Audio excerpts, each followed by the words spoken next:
Voir débarquer la plus grande pandémie que le monde a connue depuis des siècles, 2 mois après le lancement d'un mouvement participatif, ce n'était pas le meilleur des signes espérés par les citoyens qui ont fait vivre « Il fera beau demain ». Mais au cours de ces mois de confinement, ils ont fait preuve de résilience et de créativité pour imaginer de nouvelles façons d'entrer en contact avec vous. Pour conclure cette émission, retour sur 18 mois d'un processus d'intelligence collective, de démocratie délibérative et de pensée constructive.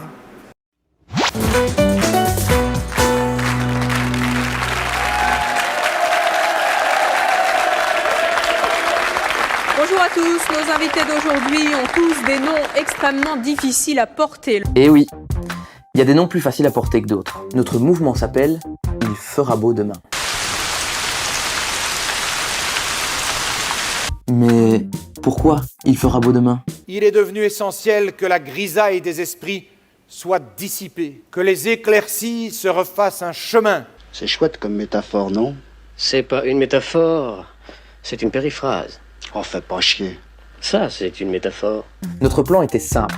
Nous avons un an pour débattre ensemble de ce que vivre mieux peut signifier concrètement. Un plan que nous avons suivi à la lettre. Nous avons un an. J'adore quand un plan se déroule sans accroc. Nous avions aussi une méthode. Notre société est à réinventer. Soyons porteurs de cet élan. Proposons un discours positif. Une méthode rapidement devenue un véritable mantra. Je vais bien, tout va bien, je suis gai, tout me plaît. Je ne vois pas pourquoi ça n'irait pas. Une ambition, un plan, une méthode, tout ça nous donne un objectif très clair derrière lequel nous pouvions tous nous rassembler. Pour qu'à tout moment, demain, il fasse beau pour chacun et que le soleil résolument brille pour tous. Je vous remercie.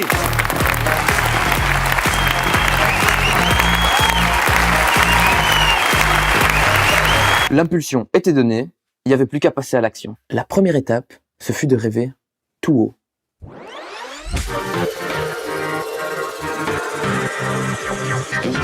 On va s'autoriser ce soir à être de doux rêveurs entre nous.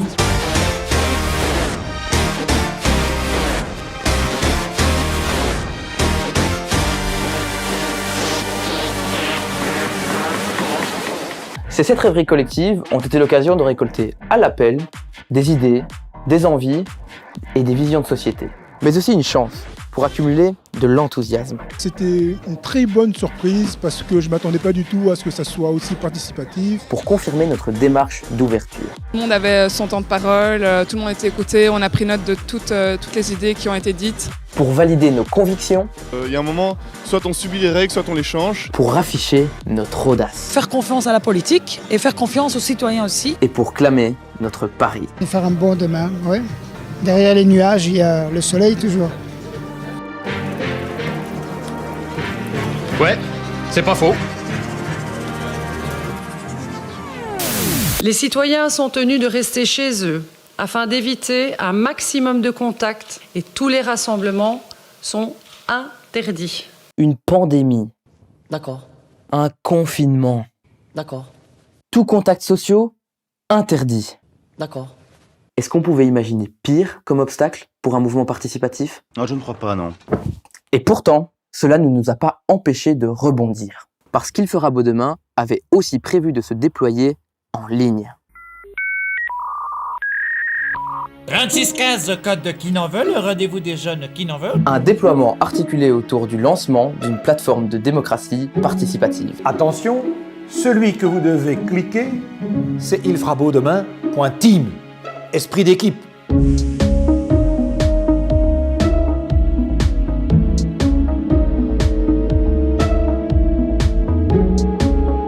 Cette plateforme nous a permis de récolter toute votre créativité, et ça avec un objectif très clair, nourrir une nouvelle approche de la politique. Alors ça, c'est très tordu, mais bougrement intelligent. Et vous avez choisi de jouer le jeu. 2000 propositions politiques, 5000 argumentaires et 25 000 votes en quelques mois seulement. Ça dépasse tout ce que j'ai pu imaginer. Mais notre démarche d'ouverture allait plus loin encore. Puisque nous avons voulu vous impliquer dans le design même de notre nouveau mouvement. Avec notamment toute la réflexion liée au futur organigramme du parti.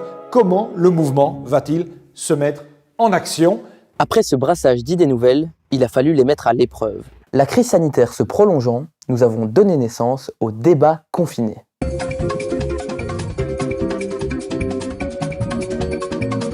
Bienvenue, bonjour à toutes, bonjour à tous. Nous sommes au début du 3e débat confiné du mouvement positif, Il fera beau demain. Bonjour à toutes, bonjour à tous, bienvenue au 5e débat confiné d'Il fera beau demain. Bonjour à toutes, bonjour à tous, bienvenue pour ce 10e live des débats confinés. Aujourd'hui, nous approfondissons une proposition qui a été déposée par un de nos contributeurs les plus actifs sur cette plateforme.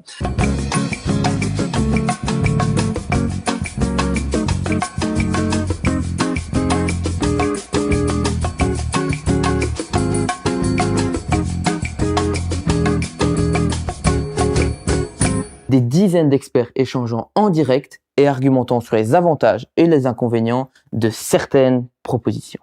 Nucléaire, climat, financement de la presse, on a tout remis à plat. Et pendant des semaines, ces experts ont pris le temps de répondre à toutes vos questions. Ou presque. Non.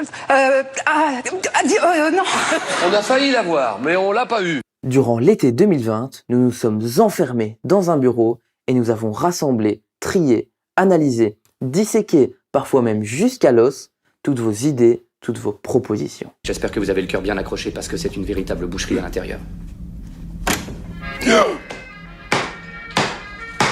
Et à l'automne, nous étions prêts à venir frapper à votre porte pour en discuter avec vous. Plus rien ne pouvait nous arrêter. C'est cela, oui. Il n'y a qu'une solution. Et cette solution, c'est de limiter au maximum les contacts physiques entre nous.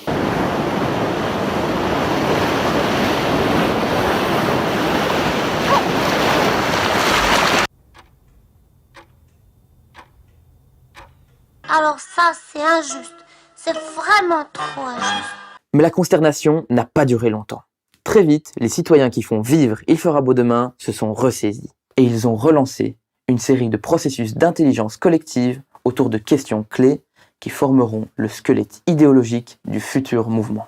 Le revenu de base, c'est la clé de la liberté individuelle de chacun et de chacune. Au réseau wallon de lutte contre la pauvreté, en l'état actuel, on est contre une taxe carbone. Taxer les robots, c'est l'opposé de ce qu'il faut faire. Allonger et rendre obligatoire le congé de paternité, c'est une revendication très importante. Et aujourd'hui, ce travail collaboratif se poursuit autour d'une quarantaine de matchs qui sont autant de propositions à trancher.